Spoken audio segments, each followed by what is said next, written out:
Dans un instant, vous découvrirez le hit parade des sports les plus pratiqués par les enfants. Le football, bien sûr, mais aussi le judo et l'équitation.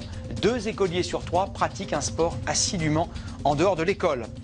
Mais tout de suite, prenons la direction d'une ville plus connue pour ses gratte-ciel que pour ses espaces verts. Singapour vient de créer au milieu du bitume une jungle futuriste digne du film Avatar. Marjolaine Grappe et Christophe Barrère se sont glissés entre les baobabs et les orchidées géantes.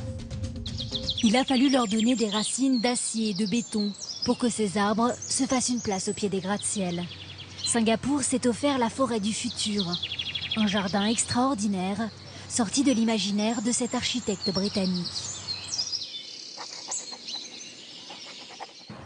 L'idée était de permettre aux gens de s'échapper de la ville et de sa folie et de les transporter dans un univers magique.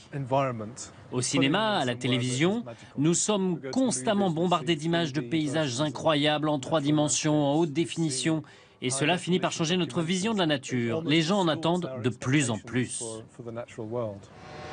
5 ans de travaux et près d'1 milliard d'euros ont été nécessaires pour que la ville de Singapour réalise un caprice jusque-là impensable, faire pousser des fleurs.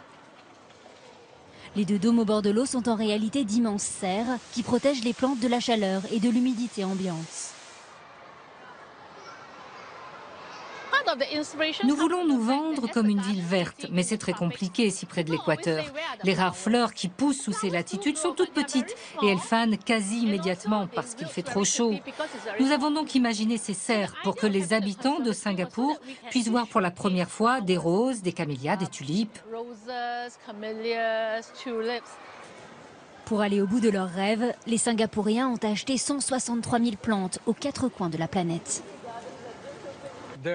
Il y a 8 sortes de baobabs dans le monde, et nous les avons tous. Celui-là, quand nous l'avons fait venir par bateau, il dépassait de sa caisse tellement il était grand. Et il a fallu le tailler à l'arrivée, parce qu'il ne passait pas par la porte. Les visiteurs évoluent dans un dédale de passerelles et de végétation luxuriante, bercé de messages les appelant à protéger la planète. Pour montrer l'exemple, le parc produit lui-même son énergie grâce à un ingénieux système enfoui plusieurs mètres sous terre. Nous collectons les feuilles mortes de toute la ville de Singapour. Et nous les brûlons pour produire l'énergie nécessaire à refroidir les serres.